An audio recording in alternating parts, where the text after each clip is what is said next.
ओम तत्सत। श्री गणेशाय नमः। श्रीमद् भागवत महापुराण प्रथम स्कंद 5वां अध्याय। भगवान के यश कीर्तन की महिमा और देवर्षि नारद जी का पूर्व चरित्र। सूत जी कहते हैं, तदंतर सुखपूर्वक बैठे हुए वीणा पानी परम यशस्वी देवर्षि नारद ने मुस्कुराकर अपने पास ही बैठे ब्रह्मर्षि व्यास जी से कहा। नारद जी ने प्रश्न किया, महाभाग व्यास जी, आपके शरीर एवं मन दोनों ही अपने कर्म एवं चिंतन से संतुष्ट है ना? अवश्य ही आपकी जिज्ञासा तो भली भांति पूर्ण हो गई है, क्योंकि आपने जो यह महाभारत की रचना की है वह बड़ी ही अद्भुत है। वह धर्म आदि सभी पुरुषार्थों से परिपूर्ण है। सनातन ब्रह्म तत्व को भी आपने खूब विचारा है और जान भी लिया है। फिर भी प्रभु, आप अकृतार्थ पुरुष के समान अपने विषय में शोक क्यों कर रहे हैं? व्यास जी ने कहा, आपने मेरे विषय में जो कुछ कहा है वह सब ठीक है। वैसा होने पर भी मेरा हृदय संतुष्ट नहीं है। पता नहीं इसका क्या कारण है। आपका ज्ञान अगाध है। आप साक्षात ब्रह्मा जी के मानस पुत्र हैं। इसलिए मैं आपसे ही इसका कारण पूछता हूँ। नारद जी, आप समस्त गोपनीय रहस्यों को जानते हैं, क्योंकि आपने उन पुराण पुरुष की उपासना की है जो प्रकृति पुरुष दोनों के स्वामी हैं और असंग रहते हुए ही अपने असंकल्प मात्र से गुणों के द्वारा संसार की सृष्टि, स्थिति और प्रलय करते रहते हैं। आप सूर्य की भांति तीनों लोकों में भ्रमण करते रहते हैं और योग बल से प्राण वायु के समान सबके भीतर रहकर अंतःकरणों के साक्षी भी हैं। योगानुष्ठान और नियमों के द्वारा परब्रह्म और शब्द ब्रह्म दोनों की पूर्ण प्राप्ति कर लेने पर भी मुझ में जो बड़ी कमी है उसे आप कृपा करके बतलाइए। नारद जी ने कहा, व्यास जी, आपने भगवान के निर्मल यश का गान प्रायः नहीं किया। मेरी ऐसी मान्यता है कि जिससे भगवान संतुष्ट नहीं होते वह शास्त्र या ज्ञान अधूरा है। आपने धर्म आदि पुरुषार्थों का जैसा निरूपण किया है, भगवान श्री कृष्ण की महिमा का वैसा निरूपण नहीं किया। जिस वाणी से चाहे वह रस भाव अलंकार आदि से युक्त ही क्यों ना हो, जगत को पवित्र करने वाले भगवान श्री कृष्ण के यश का कभी गान नहीं होता। वह तो कौओं के लिए उच्छिष्ट फेंकने के स्थान के समान अपवित्र मानी जाती है। मानसरोवर की कमनीय कमल वन में विहरने वालों हंसों की भांति ब्रह्म धाम में विहार करने वाले भगवत चरणादि विंदाश्रित परमहंस भक्त कभी उसमें रमण नहीं करते। इसके विपरीत जिसमें सुंदर रचना भी नहीं है और जो दूषित शब्दों से युक्त भी है, परंतु जिसका प्रत्येक श्लोक भगवान के सुयश सूचक नामों से युक्त है, वह वाणी लोगों के सारे पापों का नाश कर देती है, क्योंकि सत्पुरुष ऐसी ही वाणी का श्रवण, गान और कीर्तन किया करते हैं। वह निर्मल ज्ञान भी जो मोक्ष की प्राप्ति का साक्षात साधन है, यदि भगवान की भक्ति से रहित हो तो उसकी उतनी शोभा नहीं होती। फिर जो साधन और सिद्धि दोनों ही दशाओं में सदा ही अमंगल रूप है, वह काम्य कर्म और जो भगवान को अर्पण नहीं किया गया है, ऐसा निष्काम कर्म भी कैसे सुशोभित हो सकता है? महाभाग व्यास जी, आपकी दृष्टि अमोघ है। आपकी कीर्ति पवित्र है। आप सत्य परायण एवं दृढ़ व्रत हैं। इसलिए अब आप संपूर्ण जीवों को बंधन से मुक्त करने के लिए समाधि के द्वारा अचिंत्य शक्ति भगवान की लीलाओं का स्मरण कीजिए। जो मनुष्य भगवान की लीला के अतिरिक्त और कुछ कहने की इच्छा करता है, वह उस इच्छा से ही निर्मित अनेक नाम और रूपों के चक्कर में पड़ जाता है। उसकी बुद्धि भेदभाव से भर जाती है। जैसे हवा के झकोरों से डगमगाती हुई डोंगी को कहीं भी ठहरने का ठौर नहीं मिलता, वैसे ही उसकी चंचल बुद्धि कहीं भी स्थिर नहीं हो पाती। संसारी लोग स्वभाव से ही विषयों में फंसे हुए हैं। धर्म के नाम पर आपने उन्हें निंदित सकाम कर्म करने की भी आज्ञा दे दी है।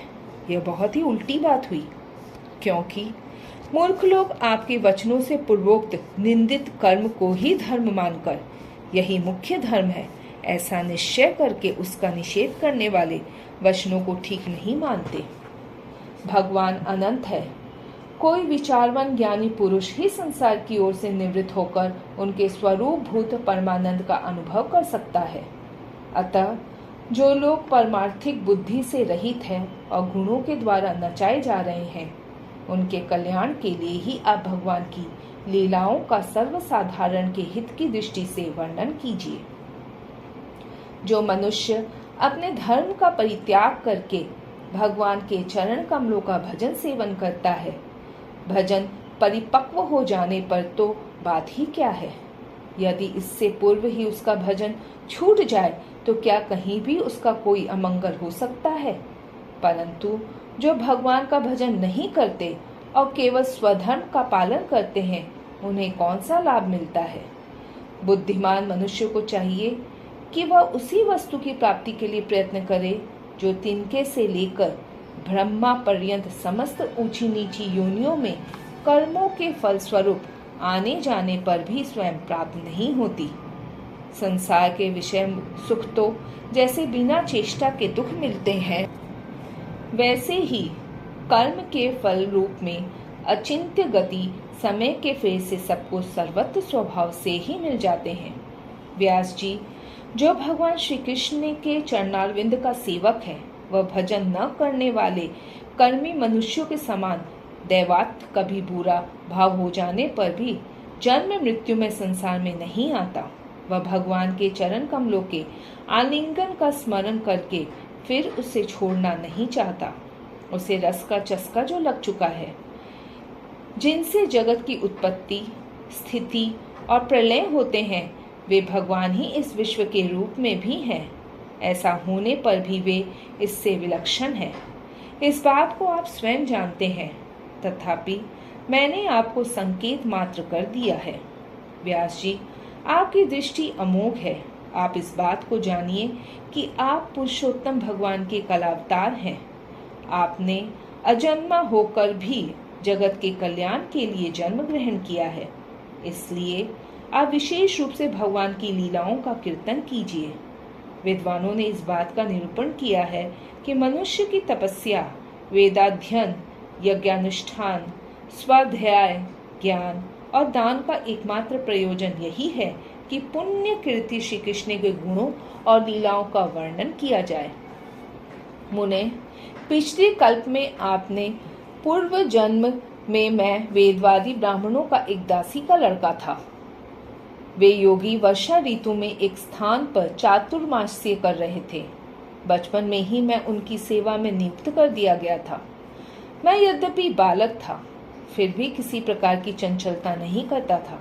जितेंद्रिय था, खेल कूद से दूर रहता था और आज्ञानुसार उनकी सेवा करता था। मैं बोलता भी बहुत कम था। मेरे इस शील स्वभाव को देखकर समदर्शी मुनियों ने मुझे सेवक पर अत्यंत अनुग्रह किया। उनकी अनुमति प्राप्त करके बर्तनों में लगा हुआ जूठन मैं एक बार खा लिया करता था। इससे मेरे सारे पाप धुल गए। इस प्रकार उनकी सेवा करते करते मेरा हृदय शुद्ध हो गया और वे लोग जैसा भजन पूजन करते थे, उसी में मेरी भी रुचि हो गई। प्यारे व्यास जी, उस सत्संग में उन लीला गान परायण महात्माओं के अनुग्रह से मैं प्रतिदिन श्री कृष्ण की मनोहर कथाएं सुना करता। श्रद्धा पूर्वक एक एक पद श्रवण करते करते प्रिय कीर्ति भगवान में मेरी रुचि हो गई। महामुने, जब भगवान में मेरी रुचि हो गई, तब उन मनोहर कीर्ति प्रभु में मेरी बुद्धि भी निश्चल हो गई। उस बुद्धि से मैं इस संपूर्ण सत और असत रूप जगत को अपने पर ब्रह्म स्वरूप आत्मा में माया से कल्पित देखने लगा। इस प्रकार शरद और वर्षा, इन दो ऋतुओं में तीनों समय उन महात्मा मुनियों ने श्री हरि के निर्मल यश का संकीर्तन किया और मैं प्रेम से प्रत्येक बात सुनता रहा। अब चित्त के रजोगुण और तमोगुण को नाश करने वाली भक्ति का मेरे हृदय में प्रादुर्भाव हो गया। मैं उनका बड़ा ही अनुरागी था, विनयी था उन लोगों की सेवा से मेरे पाप नष्ट हो चुके थे। मेरे हृदय में श्रद्धा थी, इंद्रियों में संयम था एवं शरीर, वाणी और मन से मैं उनका आज्ञाकारी था। उन दीन वत्सल महात्माओं ने जाते समय कृपा करके मुझे उस गृहतम ज्ञान का उपदेश किया, जिसका उपदेश स्वयं भगवान ने अपने श्रीमुख से किया है। उस उपदेश से ही जगत के निर्माता भगवान श्री कृष्ण की माया के प्रभाव को मैं जान सका, जिसके जान लेने पर उनके परम पद की प्राप्ति हो जाती है। सत्य संकल्प व्यास जी पुरुषोत्तम भगवान श्री कृष्ण के प्रति समस्त कर्मों को समर्पित कर देना ही संसार के तीनों तापों की एकमात्र औषधि है। यह बात मैंने आपको बतला दी। प्राणियों को जिस पदार्थ के सेवन से जो रोग हो जाता है, वही पदार्थ चिकित्सा विधि के अनुसार प्रयोग करने पर क्या उस रोग को दूर नहीं करता? इसी प्रकार यद्यपि सभी कर्म मनुष्यों को जन्म मृत्यु रूप संसार के चक्र में डालने वाले हैं, तथापि जब वे भगवान को समर्पित कर दिए जाते हैं, तब उनका कर्मपना ही नष्ट हो जाता है। इस लोक में जो शास्त्र विहित कर्म भगवान की प्रसन्नता के लिए किए जाते हैं, उन्हीं से पराभक्ति युक्त ज्ञान की प्राप्ति होती है। उस भगवदत्त कर्म के मार्ग में भगवान के आज्ञानुसार आचरण करते हुए लोग बार बार भगवान श्री कृष्ण के गुण और नामों का कीर्तन तथा स्मरण करते हैं। प्रभु, आप भगवान श्री वासुदेव को नमस्कार है, हम आपका ध्यान करते हैं। पद्युम्न, प्रद्युम्न, अनिरुद्ध, संकर्षण को भी नमस्कार है। इस प्रकार जो पुरुष चतुर्व्यूही रूपी भगवान मूर्तियों के नाम द्वारा प्राकृत मूर्ति रहित अप्राकृत मंत्र मूर्ति भगवान यज्ञ पुरुष का पूजन करता है, उसी का ज्ञान पूर्ण एवं यथार्थ है। ब्राह्मण, जब मैंने भगवान की आज्ञा का इस प्रकार पालन किया, तब इस बात को जानकर भगवान श्री कृष्ण ने मुझे आत्मज्ञान, ऐश्वर्य और अपनी भाव रूपा प्रेमा भक्ति का दान किया। व्यास जी, आपका ज्ञान पूर्ण है। आप भगवान की ही कीर्ति का, उनकी प्रेममयी लीला का वर्णन कीजिए। उसी से बड़े बड़े ज्ञानियों की भी जिज्ञासा पूर्ण होती है। जो लोग दुखों के द्वारा बार बार रौंदे जा रहे हैं, उनके दुख की शांति इसी से हो सकती है और कोई उपाय नहीं है।